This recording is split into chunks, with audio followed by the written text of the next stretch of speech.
Selamat siang teman-teman semua. Semoga hari ini kita dalam kondisi sehat,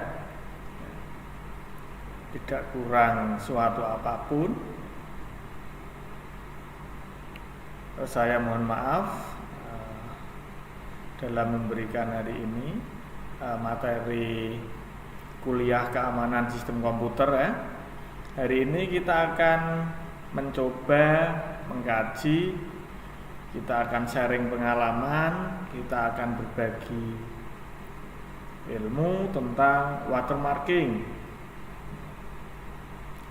Mungkin sebagian teman-teman sudah ada yang paham, sudah ada yang tahu apa itu watermarking, atau mungkin beberapa minggu yang lalu kita sudah belajar tentang steganografi. Nah, watermarking ini merupakan bagian dari steganografi, yaitu proses penyembunyian pesan kalau istilah dalam steganografi. Dalam sejarahnya, watermarking itu sudah ada sejak 700 tahun yang lalu. Jadi dari akhir abad ke-13 sebuah pabrik kertas di Fabriano, Italia sana itu membuat sebuah kertas. Nah, kertas tersebut diberi label atau dikasih sebuah watermark, sehingga kertas ini betul-betul bisa membedakan antara kertas dari perusahaan lain atau kertas lain, atau kertas itu dari pabrik kertas Fabriano. Dengan cara apa? Dengan cara memberikan sebuah tanda air, sehingga dengan menekan bentuk cetakan gambar, maka kertas tersebut akan memunculkan sebuah watermark. Ya, nanti setelah kertas itu kering, muncul kode atau gambar-gambar yang mengidentifikasi bahwa kertas itu adalah kertas dari pabrik Fabriano. Nah, kemudian kertas-kertas inilah yang akan digunakan oleh seniman, oleh sastrawan untuk menulis karya-karya mereka.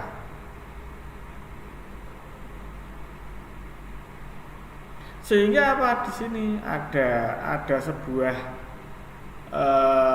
cetakan nanti ya, bahwa ketika kertas tadi kita kasih dengan air, lalu kemudian kertas tersebut kita cap dengan gambar tertentu, maka seniman-seniman tadi atau sastrawan-sastrawan tadi yang telah menorehkan karyanya di dalam kertas tersebut bisa mengeklaim bahwa karya tersebut adalah milik mereka.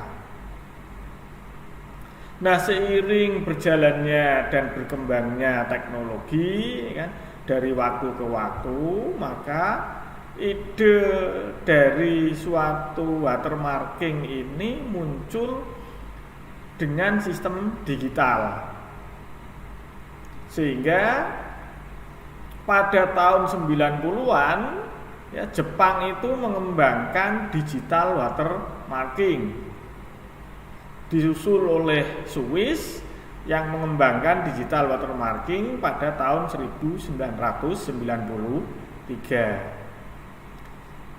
Nah, karena komputer mengalami perkembangan yang signifikan, maka watermarking juga mengalami perkembangan yang signifikan ya. Karena didukung oleh meluasnya penggunaan internet ya, objek seperti video, gambar, citra, audio atau suara ya, itu dengan mudah itu digandakan, disebarluaskan ya kan? Maka untuk mengantisipasi hal ini muncullah sebuah konsep watermarking. Nah, sekarang perbedaannya lantas apa antara watermarking dengan steganografi? Ya. Watermarking, ya, seperti di awal tadi saya bilang bahwa merupakan salah satu bentuk dari penerapan suatu steganografi. Ya. Tujuan dari watermarking itu apa? Melindungi copyright. Sedangkan secara umum steganografi itu adalah mengirimkan pesan rahasia. Selain melindungi copyright, watermarking juga mengesahkan pembuktian bahwa karya itu adalah merupakan bentuk yang sah menjadi miliknya. Sehingga dalam watermarking itu harus memenuhi persyaratan berupa robustness, ya. Terus kemudian sulit dihapus. Sistem komunikasinya pun jadi one to many. Saya memberikan satu watermarking, bisa dibaca, bisa diakses, bisa saya taruh di tempat mana saja. Sedangkan kalau steganografi itu masih point to point. Untuk steganografi, media penampungnya itu tidak mempunyai arti apa-apa. Kalau MP3 ya MP3 berupa nyanyian, suara, dan lain-lain. Yang dilindungi pesannya. Sedangkan watermarking, ini yang dilindungi adalah karyanya. Jadi supaya karya ini bisa dilindungi, bisa diklaim, bisa istilahnya akui oleh pemiliknya. Nah, ada beberapa contoh, ya kan, dalam karya-karya itu yang harus dikasih watermarking. Ya, salah satunya adalah MP3, itu ya dari suara, terus dalam bentuk WAV, gambar atau citra itu image, ya kan? Video, DVD, VCD itu kalau dalam bentuk video digital. Nah, selama ini gimana yang terjadi? Pengkopian secara masif, di mana pengkopian secara masif ini merugikan salah satu pihak. Karena pihak yang dirugikan ini tidak bisa mengklaim, ya kan? Tidak bisa menarik royalti, tidak bisa mendapatkan upah dari hasil karyanya, maka pihak tersebut dirugikan. Nah, untuk melindungi hak-hak seperti ini, untuk melindungi kejadian-kejadian seperti ini, maka ya kan, disiapkanlah sebuah digital watermarking. Ya, bisa dipahami ya keterangan saya ya, santai saja, nggak usah tergesa-gesa. Untuk video ini bisa Anda putar ulang kapanpun dan dimanapun. Yang jelas, yang tidak boleh terlupakan adalah jangan sampai teman-teman lupa presensi. Ya, silakan teman-teman absen melalui sistem yang ada di siakat.stekom.ac.id. Saya ulangi, absensi yang sah dan legal, ya. Jadi sah dan legal itu hanya melalui sistem yang sudah disediakan, yaitu siakat.stekom.ac.id. Ya. Silakan teman-teman presensi melalui sistem yang sudah disediakan. Baik, kita balik lagi ke materi watermarking, ya. Nah, informasi yang disisipkan ke dalam data multimedia tadi yang seperti saya terangkan di awal tadi, bahwa ada sesuatu yang disisipkan dalam karya tersebut. Maka sesuatu yang disisipkan tadi itu dianggap sebagai tanda tangan digital atau digital signature. Jadi digital signature itu sama dengan watermarking dalam sebuah karya seni, ya kan? Beda lagi nanti kalau konteks dan bahasanya berbeda. Ini kita membicarakan tentang karya seni dulu, karya yang diduplikat tadi dengan masif, ya kan? Jadi dia sudah dianggap sebagai tanda tangan digital. Sehingga pemilik dari tanda tangan digital itu adalah pemilik yang sah dan diakui secara digital atas produk dari multimedia tersebut. Nah, pemberian dari teknik watermarking ini atau signature, digital signature tadi itu harus bisa membuat atau pesan atau karya tersebut tidak rusak, sehingga harus dibuat sedemikian rupa, agar tidak mengganggu, agar tidak merusak dari karya digital yang dilindungi tadi. Harapannya apa? Harapannya walaupun dia tidak merusak dari karya yang dilindungi tadi, tetapi watermarking atau signature digital signature ini ya tidak bisa dideteksi oleh orang lain. Jadi orang awam itu tidak tahu kalau di situ ada watermarknya. Biasanya ini video-video ya yang teman-teman suka bermain-main dengan konten YouTube, ya kan? Kadang-kadang ada di beberapa video itu nanti ada digital signature atau watermarknya, jadi tidak bisa diklaim. Nanti yang mengeklaim dari konten Anda, konten teman-teman, justru malah orang lain yang mempunyai video watermark tersebut. Watermark dapat digunakan sebagai bukti kepemilikan yang sah. Karena apa? Karena sudah diakui sebagai digital publisher, sehingga dia melindungi materi yang mempunyai hak cipta atau biasanya disebut dengan istilah copyright. Nah, nanti di dalam watermarking kita akan mengenal klasifikasi dari watermarking ya, dari visible watermarking, watermarking yang dapat dilihat ya, contohnya gambar di depan teman-teman itu di bawah ada tulisan Mauro foto by Lily Aini. Nah, ini namanya watermark ini, tapi dia sifatnya atau kelasnya adalah visible ya. Jadi di bawah itu di tengah ada Mauro ya, foto by Lily Aryani. Berarti foto ini milik Lily Aini ya.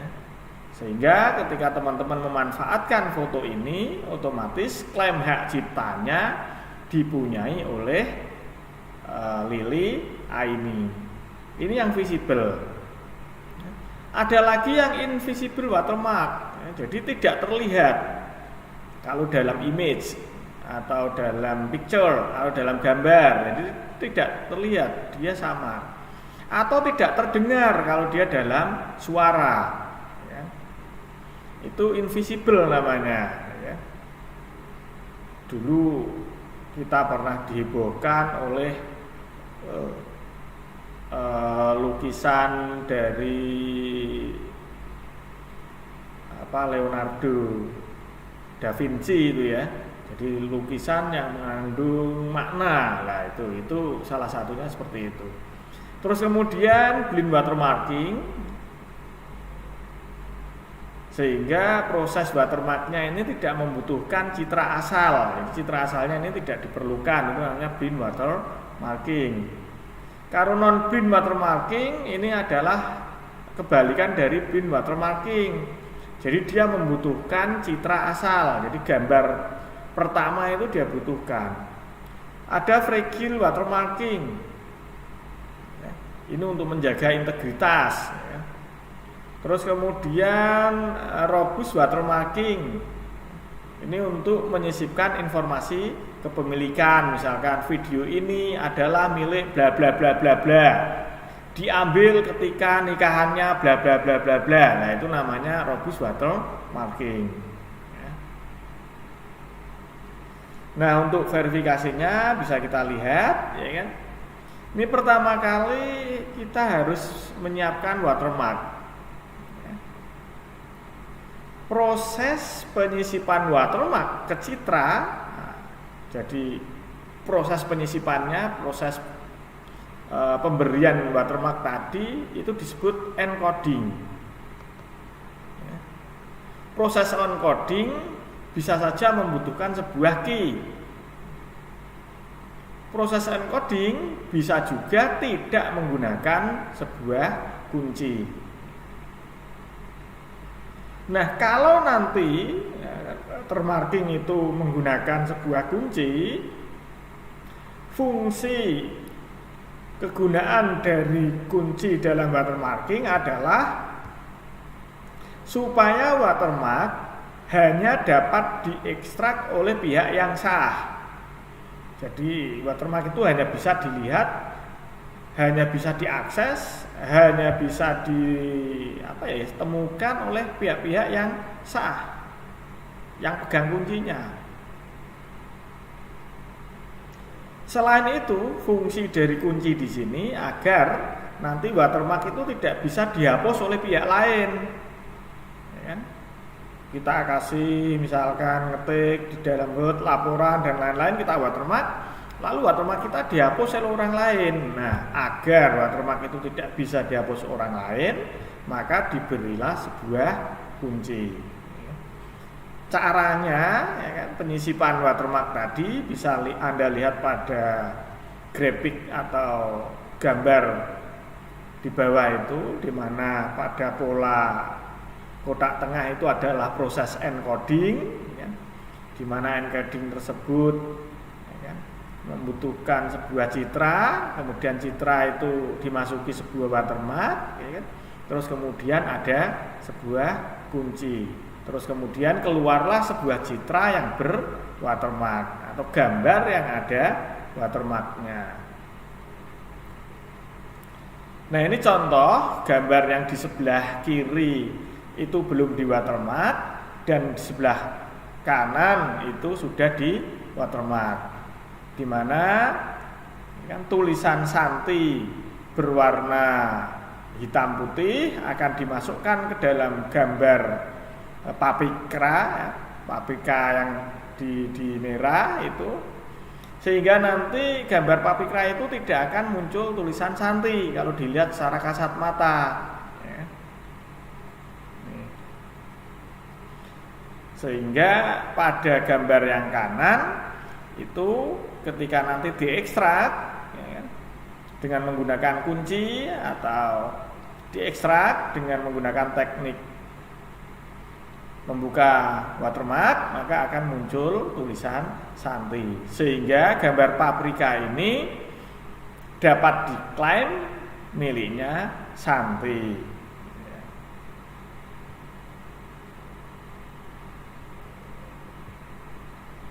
Nah, ini verifikasi dari watermarking untuk membuktikan status kepemilikan citra tersebut.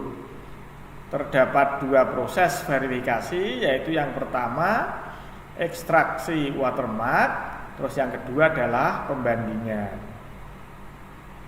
Nah, untuk proses ekstraksi watermark atau decoding, ada yang memerlukan citra asal, ada yang tidak memerlukan citra asal. Tadi ya, blend dan non blend watermarking gitu ya. Pada subproses pembandingan, kan, watermark hasil ekstraksi atau setelah di decoding akan dibandingkan dengan watermark asli, kemudian dicocokkan apa terdapat kemiripan atau terdapat perbedaan yang signifikan. Jadi dibandingkan antara dua objek, ya, dari watermark tersebut. Bisa Anda lihat proses dari proses verifikasi melalui decoding dan pembandingan. Yang pertama itu proses decoding, setelah terekstrak lalu dibandingkan. Nah, ini kasus watermark. Jika ada orang lain yang mengklaim bahwa produk digital yang didapatkannya adalah miliknya, maka pemegang hak cipta dapat membantah klaim tersebut. Caranya gimana? Ya kan? Watermark diekstrak. Jadi dari yang karya jadi rebutan tadi diekstrak. Lalu hasil dari ekstraksi tadi dibandingkan, ya, masing-masing dari klaim hak cipta tadi, mana yang lebih mirip, ya.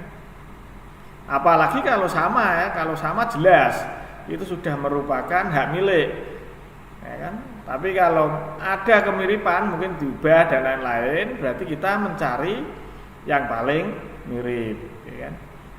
Jika ditemukan sama, maka berarti dia adalah pemegang hak ciptanya. Saya yang mempunyai hak. Kalau sama punya saya, ya.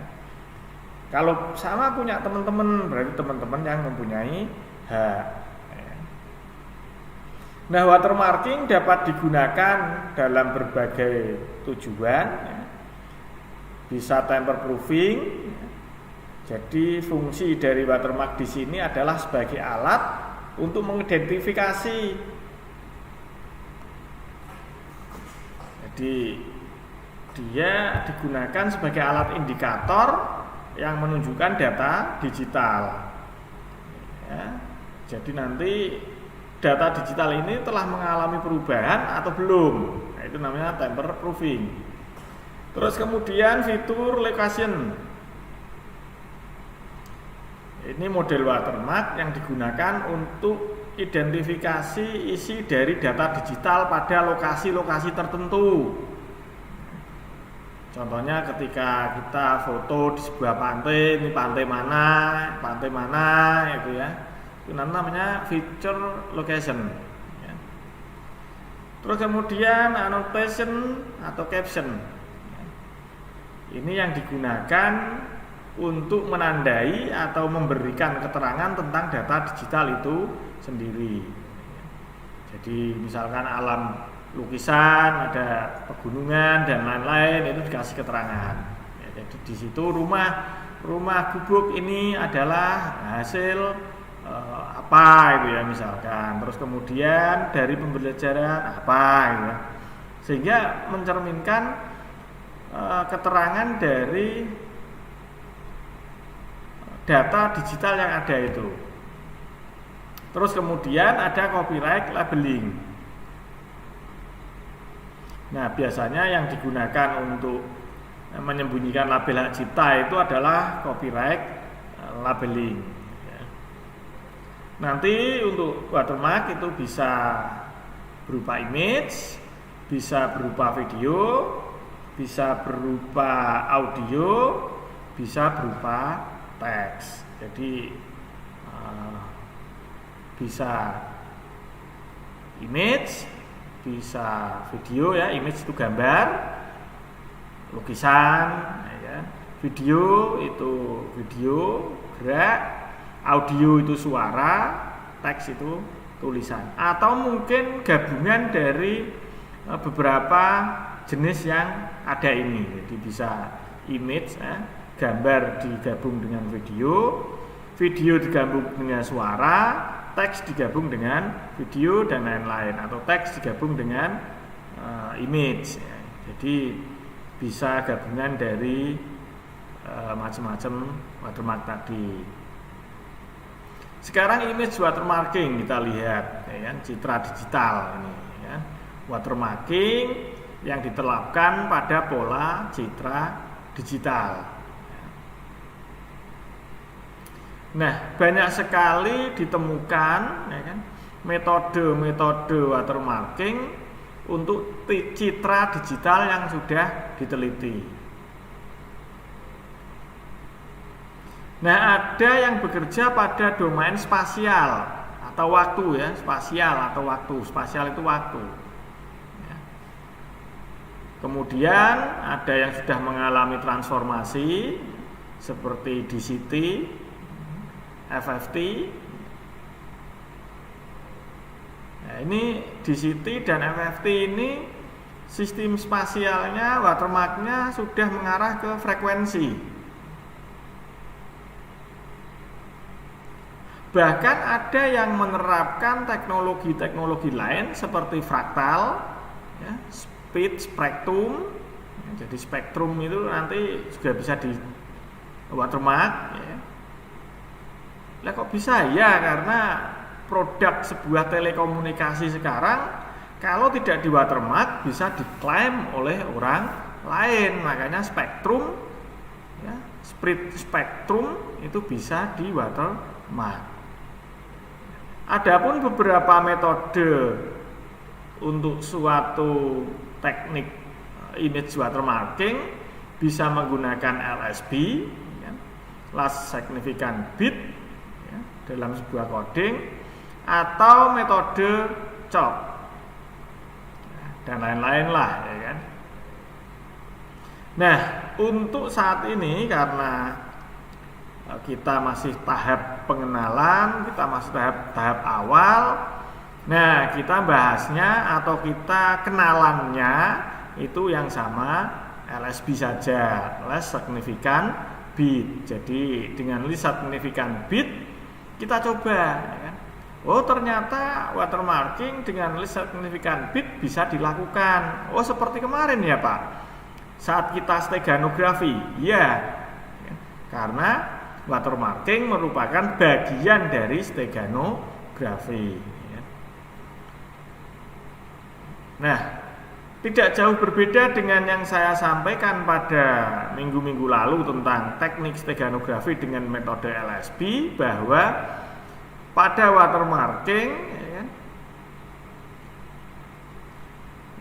itu mengganti bit paling kanan, jadi sama. Yang diganti adalah bit paling kanan, bukan paling kiri, karena kalau paling kiri itu bit terbesar. Nah, yang kita ganti itu bit yang paling rendah nilainya, bit paling kanan. Nah, kita ganti dengan apa? Dengan bitnya watermarking. Inilah yang disebut dengan teknologi last significant bit. Nah, jadi bit yang paling kiri itu disebut sebagai most significant bit, sedangkan bit yang paling kanan disebut dengan last significant bit. Ini contoh rincinya atau lebih jelasnya, ya. Misalkan data digital itu ya, angka 0 dan angka 1. Jadi Anda sebagai orang komputer harus membiasakan diri dengan angka 0 dan angka 1. Karena ini nanti akan Anda temukan, ya, teman-teman itu akan menemukan angka 0 dan angka 1 itu sampai level kuliah dimanapun nanti. Misalkan sampai kuliah level doktoral, itu juga karena dia topik dan subjeknya tentang komputer, maka angka 0 dan angka 1 juga akan muncul kembali, ya. Anggap saja 0101 di situ adalah rangkaian angka biner untuk sebuah citra, ya, yang akan diberi watermark, ya. Jadi katakanlah gambar, kalau kita buat digitalnya seperti angka itu, terus kemudian kita akan watermark, di mana watermarknya adalah 0111. Nah, angka paling kiri, angka paling kanan dari setiap biner, maka akan dimasukin angkanya watermark, ya. Maka bagian yang paling kanan, ya,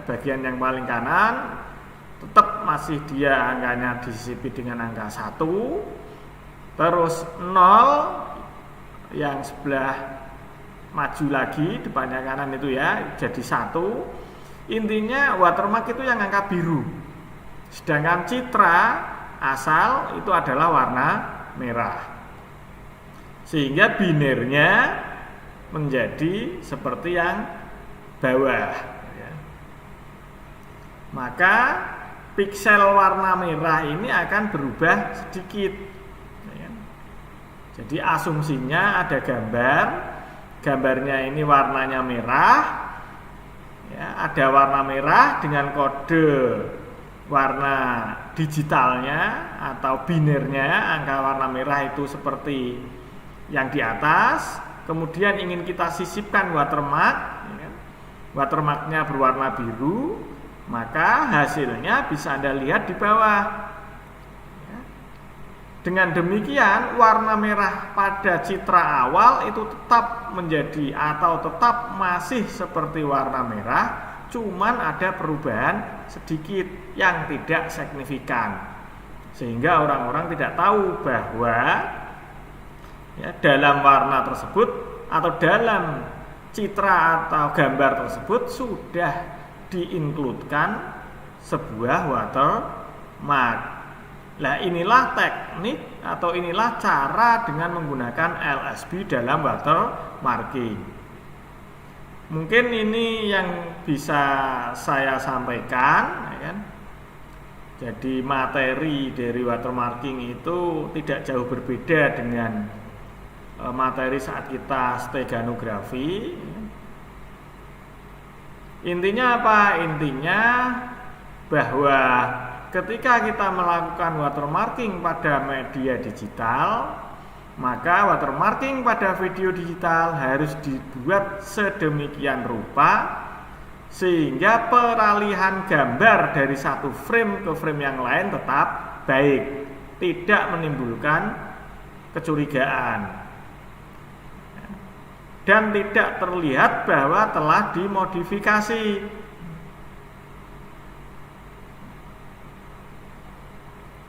Karena video itu ukurannya adalah besar ya, beda nanti kalau gambar ukurannya kan kecil-kecil itu gambar, apalagi suara ya lebih kecil lagi ya, itu.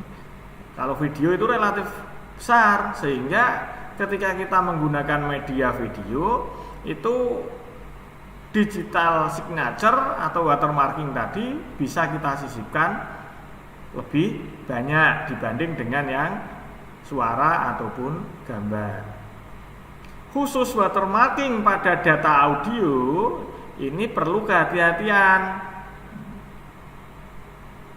Karena apa? Suara itu lebih sensitif ya. Bisa terdengar oleh telinga dan bisa dinikmati ya. Di samping itu apa? Suara dalam bentuk digital itu lebih mudah rusak dibanding dengan gambar maupun video tadi. Nah, ini jadi perlu hati-hati kalau kita memberikan watermark pada audio. Nah, untuk kondisi saat ini, ya kan, saat ini Microsoft ini sedang melakukan riset, ya kan, ingin mengembangkan sebuah sistem watermarking untuk audio digital agar nanti lebih mudah dan agar lebih aman digunakan. Nah, untuk penggunaan watermarking pada dokumen ya, itu nanti menggunakan metode yang berbeda daripada media yang lainnya. Salah satunya bisa menyisipkan spasi antara dua buah kata. Ini contoh simpelnya saja yang paling mudah. Tapi apakah nggak bisa, Pak? Oh, menggunakan teknik LSB bisa, lebih dimungkinkan, lebih bagus dan lebih aman. Mungkin hanya ini yang bisa saya sampaikan.